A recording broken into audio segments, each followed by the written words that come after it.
Hello student, today we have discussed about the root mean square speed. We have already seen the pressure on an ideal gas. Root mean square speed. आता equation जे आहे pressure on ideal गॅसचं ते आपल्याला माहिती आहे बरोबर. Equation काय P is equal to 1/3 N/V M V square bar बरोबर. मग त्या इक्वेशनवर equation gives the mean square speed of molecule. मग मीन स्क्वेअर स्पीड आपल्याला काढता येईल म्हणजे व्ही स्क्वेअर बारची व्हॅल्यू काढता येईल. काय येईल ती 3PV/NM. Using the gas equation PV is equal to NRT. Ideal gas equation काय आहे P is equal to NRT. मग PV is equal to NRT जर असेल तर मग ह्या इक्वेशनमध्ये अबाव इक्वेशनमध्ये PVची व्हॅल्यू काय टाकणार आपण NRT टाकणार बरोबर. मग V square bar is equal to काय येईल 3NRT/NM इज इक्वल टू अजून इक्वेशन आपल्याला डिराईव्ह करता येईल 3NRT डिवायडेड बाय NaNM बरोबर. म्हणजे स्मॉल एनच्या ऐवजी आपण काय केलं इथं कॅपिटल एन घेतलेलं आहे मल्टिप्लाय डिवाइड केलेलं बरोबर. मग under root V square bar is equal to VRMS that is equal to under root 3RT/M0 where M0 is equal to NaM.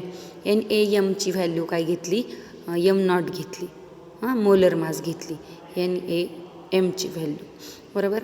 या कॅपिटल एन वरचा एन खालचा एन कॅन्सल होईल. त्याच्यानंतर हे जे व्ही बार स्क्वेअर आहे त्याला काय घेतलं अंडर रूट घेतलं. दोन्हीकडं अंडर रूटनं मल्टिप्लाय केलं आहे फक्त अंडर रूट घेतलं तर ह्याच्यामध्ये 3 कॅन्सल होईल NaMची व्हॅल्यू M0 येईल. मग 3RT/M0 where M0 is Na/M is a molar mass of the gas and allows use the estimate RMS speed of molecules of real gases. For nitrogen gases at 300 Kelvin, the RMS speed is 517 meter per second. Nitrogen gas 300 केल्विनला त्याचं जे speed आहे route mean square speed ते किती आहे 517 metre per second आणि ऑक्सिजनसाठी ते आहे 483 metre per second. हे लक्षात ठेवायचे तुम्ही MCQसाठी. You have studied the passage of sound waves through air medium. The speed of sound in gas is Vs is equal to under root gamma RT/M0. आता जो हा गॅमा आहे बरोबर इज इक्वल टू CP/CV असतं. CP at constant pressure capacity then at constant volume is called adiabatic ratio. हे तुम्हाला केमिस्ट्रीमध्ये आहे बघा मोलर हीट कॅपॅसिटीमध्ये. Its maximum value is 5/3 for monoatomic gases. The sound wave cannot move faster than average speed of the molecules. However, the two speeds are same order of magnitude. The molecules serve as a medium to transport sound energy. The speed of hydrogen gas is comparable to the RMS speed that is of hydrogen molecules, and nitrogen gas RMS speed is nitrogen molecules N2 molecules.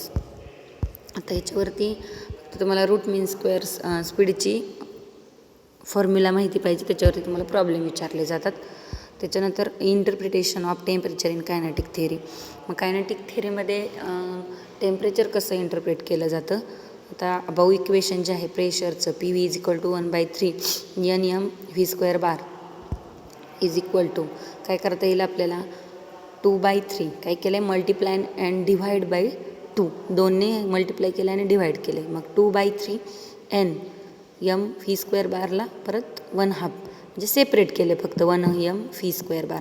का तर average translation kinetic energy आपल्याला माहिती kinetic एनर्जीचा formula काय आहे 1/2 M V square. मग तो येण्यासाठी आपण इथं काय केलं 2ने मल्टिप्लाय अँड डिवाइड केलं.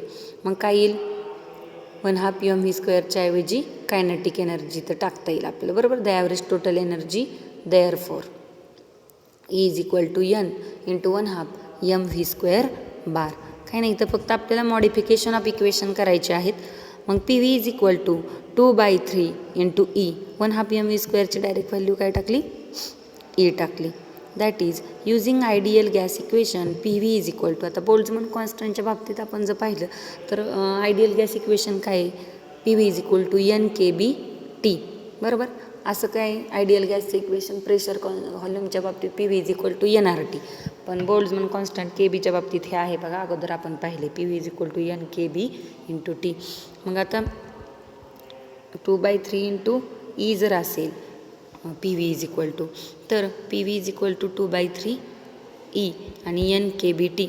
इक्वेशन कम्पेअर केलं तर N K B T is equal to 2/3 E. मग ह्याच्या सगळ्यावरून ईची फक्त व्हॅल्यू काढायची. मग हा 2/3 आहे तो इकडे घ्यायचा, तो होईल 3/2. मग काय होईल equation, E is equal to 3/2 N K B into T. और एन जर इकडे घेतलं तर E by N is equal to 3/2 K B T. आता हे फक्त इक्वेशनचे मॉडिफिकेशन तुमच्या लक्षात आले पाहिजेत, ते प्रॉब्लेमसाठी लागतात. This means that the average energy per molecule is proportional to the absolute temperature. Therefore, this equation relates the macroscopic parameter of the gas and to the kinetic energy of molecule.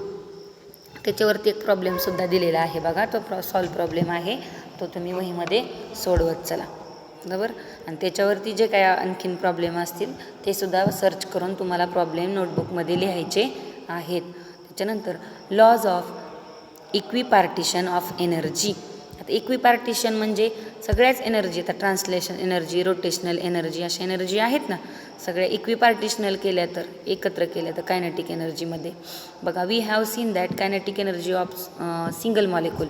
एका मॉलिक्यूलची kinetic energy किती असते, 1/2 mv² असते, बरोबर, आपल्याला माहिती. मग आता मॉलिक्यूल आपण 3 कन्सिडर केले, x molecule, Y molecule, Z molecule, असे 3 मॉलिक्यूल जर कन्सिडर केले तर त्या मॉलिक्यूल्समध्ये आपण पाहू की 3 वेगवेगळ्या कायनेटिक एनर्जी असतील. मग 1/2 mv(x²), 1 + 1/2 mv(y²) + 1/2 mv(z²). मग for a gas at temperature T, average kinetic energy per molecule denoted as kinetic energy is equal to 1/2 mv(x² is equal to 1/2 mv(y² is equal to 1/2 mv(z²). That is equal to 1/2 kBT. Thus, the mean energy associated with every component of translational kinetic energy, which is quadratic in velocity, then component x, y, z direction is 1/2 kBT. That is, therefore, the total translational energy contribution of molecule is, जर total energy आपण इथं consider केली तर 1/2 + 1/2 + 1/2 किती येणार आहे, 3/2. That is total translational energy is 3/2 kBT. हा सुद्धा प्रॉब्लेमसाठीच लागतो. Next point is degrees of freedom. आता डिग्रीज ऑफ फ्रीडममध्ये फक्त तुम्हाला डेफिनेशन माहिती असायला पाहिजे.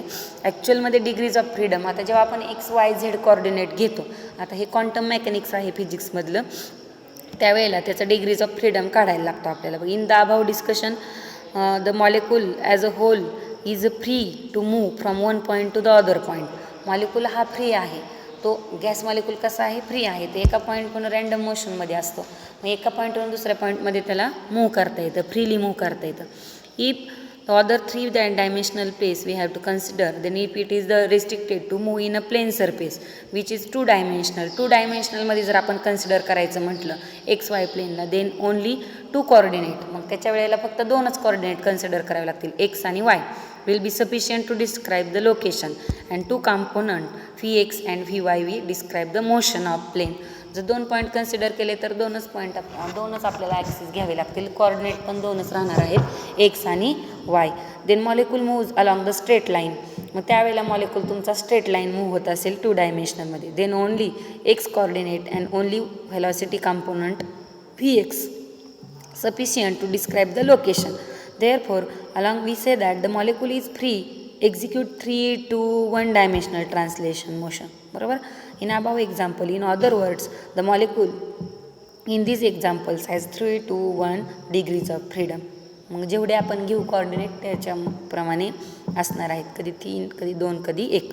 मग डिग्रीज ऑफ फ्रीडम म्हणजे काय, तर degrees of freedom of a system are defined as the total number of coordinates or independent quantities required to describe the position and configuration of the system completely. 1 किंवा 2 किंवा 3 असे total number of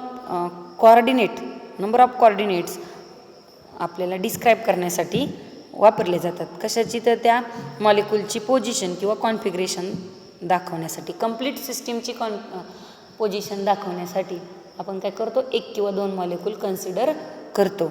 त्यावेळेला त्या पोझिशनला काय म्हटलं जातं, degrees of freedom.